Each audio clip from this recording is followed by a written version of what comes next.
Welcome back to the channel friends. आजकल value create करने का ज़माना है। अगर आप वैल्यू क्रिएट करके देते हैं किसी को, तो आपको जिस तरह के भी आप पैसे कमांड करना चाहते हैं, वो आपको मिल जाएँगे। यही चीज़ मैंने इससे पहले एक वीडियो बनाई थी स्मार्ट क्राउड की, उसके अंदर फिक्स एंड फ्लिप की उनकी एक ऑप्शन था, जिसको मैंने पूरा एक्सप्लेन किया था। और वो जो पर्टिकुलर प्रॉपर्टी थी, बहुत जल्दी मेरे ख़्याल से मेरी वीडियो डालने के बाद ऑलमोस्ट कोई 2-3 दिन के अंदर वो पूरी की पूरी प्रॉपर्टी फंड हो गई थी। काफ़ी एक्सपेंसिव प्रॉपर्टी थी, उसकी वीडियो का लिंक मैंने डाल दिया है यहाँ पर डिस्क्रिप्शन में, उसको आप जाके देख सकते हैं। बट इस वक़्त मैं अभी अगेन ब्राउज़ कर रहा था कुछ इन्वेस्टमेंट ऑप्शन, तो स्टेक के अंदर मुझको एक और इन्वेस्टमेंट ऑप्शन मिला था, और ये तो सिर्फ़ 1.5 मिलियन दिरहम की प्रॉपर्टी थी, जिसके अंदर इमेजिन कर सकते हैं कि जिस तरह से स्टेक की प्रॉपर्टीज़ फंड हो रही होती हैं, इसके अंदर ज़्यादा टाइम नहीं लगता। तो मैंने कहा इसके अंदर मैं एक वीडियो इमीडिएटली बना दूँ, ताकि जो मेरे सब्सक्राइबर्स हैं, अगर वो इन्वेस्ट करना चाहते हैं, तो उसमें डायरेक्टली जाके इन्वेस्ट कर सकते हैं, क्योंकि इसमें टाइम डेफ़िनिटली कम होगा। और मैं क्यों इतनी जल्दी बना रहा हूँ, उसका रीज़न ये है कि इस तरह की प्रॉपर्टीज़ इस वक़्त कम आ रही हैं, लेकिन जब आती हैं तो आपके पास एक अपॉर्च्युनिटी मिलती है। और बेसिकली हो ये रहा है इसके अंदर कि जैसे अभी स्मार्ट क्राउड की बात की थी, तो स्मार्ट क्राउड के अंदर फिक्स एंड फ्लिप वाला सिनेरियो था। यानी कि आप आज प्रॉपर्टी लेते हैं, अंडर वैल्यूड प्रॉपर्टी लेते हैं, और उसके बाद उसको उसमें वैल्यू क्रिएट करते हैं, उसमें कुछ काम करते हैं, और उसके बाद उसको सेल आउट करते हैं अगले 5 महीने, 6 महीने, 8 महीने, whatever the time frame is, उसके अंदर आप सेल आउट करते हैं और उसके अंदर प्रॉफिट बनाते हैं। तो वन टाइम प्रॉफिट आपको नज़र आता है। बट इस तरह की और भी इस तरह के सिनेरियोज़ बन सकते हैं, जिसके अंदर आप आज प्रॉपर्टी लेते हैं, उसको रेनोवेट करते हैं, 2-3 महीने उसके अंदर लगाते हैं, और उसके बाद उसको रेंटल पे डालते हैं, और उसके अंदर आपको वैल्यू, क्योंकि आपने क्रिएट कर दी है, थोड़ा-सा उसमें रेनोवेट कर दिया है उस प्रॉपर्टी को, तो आपको ज़्यादा पैसे मिल सकते हैं उसके रेंटल के अंदर। और आपको इसके अंदर ना सिर्फ एप्रिसिएशन अच्छी मिल सकती है, इसके अंदर आपको रेंटल है वो भी बेहतर मिल सकता है। और यही चीज़ अब क्योंकि दुबई की प्रॉपर्टी स्टेबलाइज़ होने जा रही है, तो आपको ये चीज़ नज़र आएगी कि लोग वैल्यू क्रिएशन की तरफ जा रहे हैं। जितना आप वैल्यू क्रिएट करेंगे, उतने ही ज़्यादा पैसे बनाएँगे।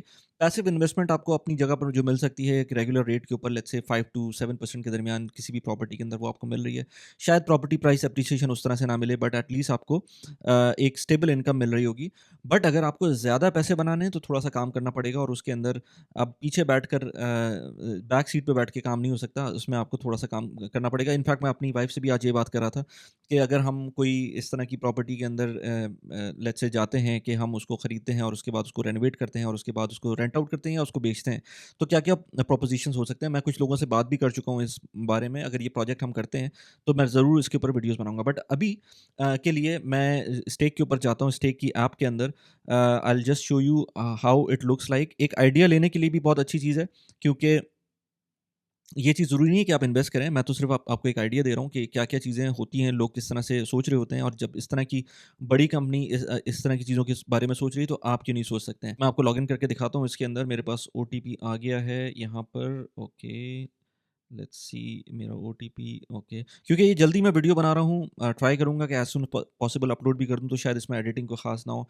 ऑथेंटिकेटर ऐप अभी मेरे पास नहीं है, वो मैं नहीं डाल रहा। सो इसके अंदर स्टेक के बारे में मैं एंड में बताता हूँ। अभी जिन लोगों ने जिनको स्टेक के बारे में पहले से पता है, उनको मैं टाइम ज़ाया नहीं करता उनका, उनको सिर्फ़ मैं डायरेक्टली लिस्टिंग पे ले जाता हूँ। फिक्स एंड लीज़, अच्छा, इसके अंदर आपके पास अवेलेबल 7 प्रॉपर्टीज़ आ रही हैं। ये जितनी भी ये प्रॉपर्टीज़ हैं, यहाँ आप देख सकते हैं आप। इसके अंदर कुछ बैलेंस पोर्टफोलियो वाली हैं, कुछ कैपिटल ग्रोथ की हैं, कुछ अगेन बैलेंस की हैं, capital growth and fix and lease.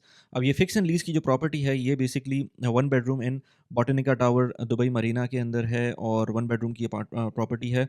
40% funded है।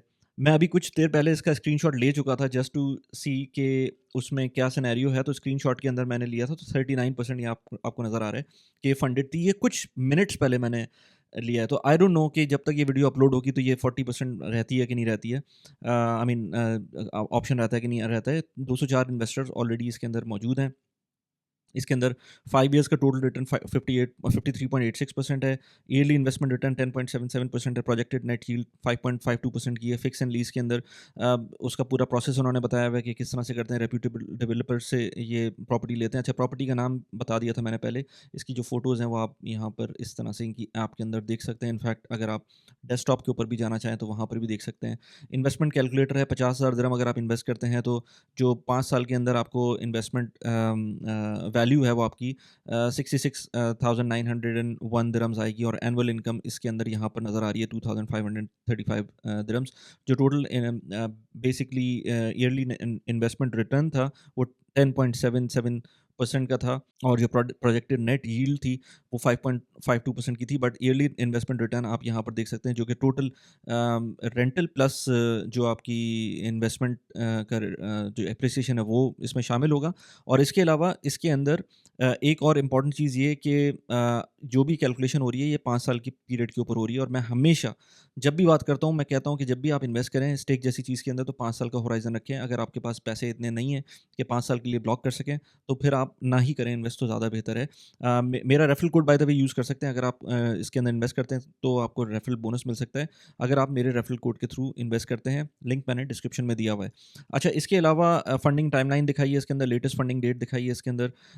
मैं अभी आपको डिटेल में जिन लोगों को नहीं पता स्टेक के बारे में वो उनको बताता हूँ, बट लेटेस्ट फंडिंग डेट यहाँ पर दिखाई है, शेयर सर्टिफिकेट इशू दिखाए हैं 29 जुलाई 25 तक फंडिंग डेट है, जो कि मेरे ख्याल से आज मैं बना रहा हूँ वीडियो 8 जुलाई को, ये आई बिलीव 1-2 दिन के अंदर ही ख़त्म हो जाएगी। शेयर सर्टिफिकेट इशूड जो होंगे वो इशू जो होंगे वो 13 अगस्त से होंगे। प्रॉपर्टी रेनोवेशन कंप्लीशन जो है वो टाइम लाइन दी हुई है इसके अंदर। फर्स्ट रेंटल पेमेंट आपको 31 दिसंबर 25 से मिल सकती है। एग्जिट विंडो, अच्छा ये सारी चीज़ें तो बाद में हम डिस्कस करते हैं अभी। सो ये सिनेरियो है। आपको अगर आपको इन्वेस्ट करना है तो डेफिनेटली अपना थोड़ा-सा जो वर्किंग है वो करें और उसके बाद इन्वेस्ट करें। हमेशा मैं कहता हूँ कि जितनी आप 5 साल के लिए इन्वेस्टमेंट ब्लॉक कर सकते हैं सिर्फ उसको इन्वेस्ट करें, उससे ज़्यादा की इन्वेस्टमेंट बिल्कुल भी ना करें।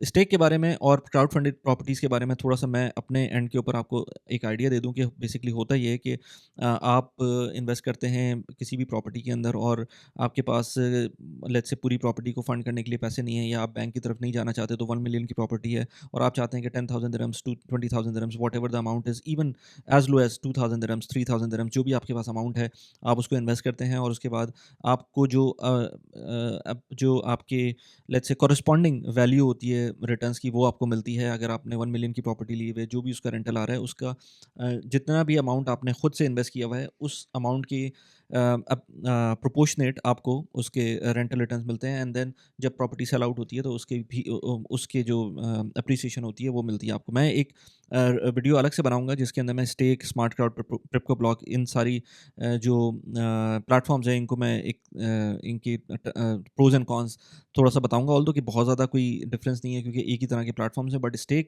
क्योंकि ये एक बड़ी कंपनी है, ऑलमोस्ट कोई आपको यहाँ पर नज़र आएगा फंडेड प्रॉपर्टीज़ 420 हैं इनकी, 421 प्रॉपर्टीज़ फंडेड हैं, एग्ज़िटेड प्रॉपर्टीज़ 22 हैं, तो इतना बड़ा प्लेटफ़ॉर्म कोई भी नहीं है। बाकी जो 2 इसके बाद के प्लेटफ़ॉर्म्स हैं वो इससे छोटे हैं, बट नेवरदलेस चीज़ सेम है। सो आपको ये जो प्लेटफ़ॉर्म है ये स्टेबिलिटी प्रोवाइड करता है, इसकी ऐप बहुत अच्छी है, इसके अंदर नंबर्स आपको बहुत क्लियरली नज़र आते हैं। बाकी जो प्रॉपर्टीज़ की जो जो ऐप है वो प्लेटफ़ॉर्म्स अच्छे हैं, बट उनकी ऐप्स के अंदर थोड़ा-सा अभी भी मुझको इतना स्टेबिलिटी नज़र नहीं आती है। So this is about it. As I said कि अगर आपने इन्वेस्टमेंट करनी है तो बहुत देखभाल के करें।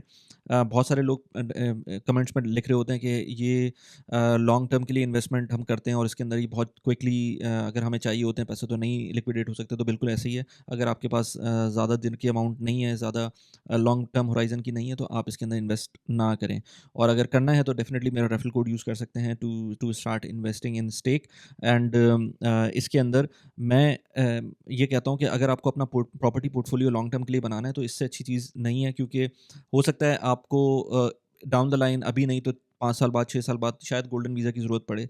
तो हो सकता है उस टाइम पर आप अपनी इस प्रॉपर्टी पोर्टफोलियो को लिक्विडेट करें और उसके बाद क्योंकि आपका दुबई की प्रॉपर्टी में एक्सपोज़र है, तो अगर प्रॉपर्टी प्राइसेज़ ऊपर जा रही होती हैं तो आपकी ये जो स्टेक का पोर्टफोलियो है ये भी ऊपर जाएगा, और उस टाइम पर जब आप लिक्विडेट करेंगे तो ऑटोमैटिकली वो पैसे आपके पास एटलीस्ट इन्फ्लेशन एडजस्टेड आपको मिल जाएँगे। स्टेक की अपनी फ़ीस भी होती है जो आपकी इस कैलकुलेशन के अंदर शामिल है, उसको भी ज़रा देख लें। मैंने इसके ऊपर मल्टीपल वीडियोज़ बनाई हुई हैं, उनको जाके देख सकते हैं। जैसे जब एक एग्ज़ाम्पल देता हूँ, जब आपकी प्रॉपर्टी सेल करती है, स्टेक सेल करते हैं तो उसके बाद जो भी अमाउंट कैपिटल ग्रोथ होती है, लेट्स से 1 मिलियन की प्रॉपर्टी 1.2 मिलियन की सेल होती है, तो जो 2 लाख दिरहम एक्स्ट्रा आ रहे हैं उसके ऊपर स्टेक अपना कट भी लेता है। तो इस तरह की डेफ़िनेटली जब आप खुद से इन्वेस्टमेंट नहीं करते हैं और आप किसी किसी प्लेटफ़ॉर्म के ऊपर डिपेंड करते हैं, तो उस प्लेटफ़ॉर्म की अपनी फ़ीस होती है। ये आपको अच्छी तरह से पता होना चाहिए। सो 2 चीज़ें आपको अच्छी तरह से पता होना चाहिए जब भी आप इस तरह की प्लेटफ़ॉर्म में इन्वेस्ट करें। एक तो ये कि आपको लॉन्ग टर्म होराइज़न होना चाहिए और दूसरा ये कि आपको फ़ीस का आइडिया होना चाहिए अपने हिसाब से। मुझे पता है कि इसके अंदर कितनी फ़ीस है और मैं इसके ऊपर मल्टीपल टाइम्स बात भी कर चुका हूँ। आई होप कि आपको ये वीडियो अच्छी लगी हो। अभी लास्ट कुछ दिनों पहले मैंने स्मार्ट क्राउड के ऊपर एक वीडियो बनाई थी, यहाँ पर उस वीडियो का लिंक लगा दिया है। इसके अलावा मैंने अभी रिसेंटली एक वीडियो बनाई थी about formula to become rich. Cash flow quadrant को मैंने इसमें डिस्कस किया था। यहाँ पर उस वीडियो का लिंक लगा दिया। कैसी लगी वीडियो प्लीज़ मुझे बताइएगा। Thanks for watching the video. Bye bye.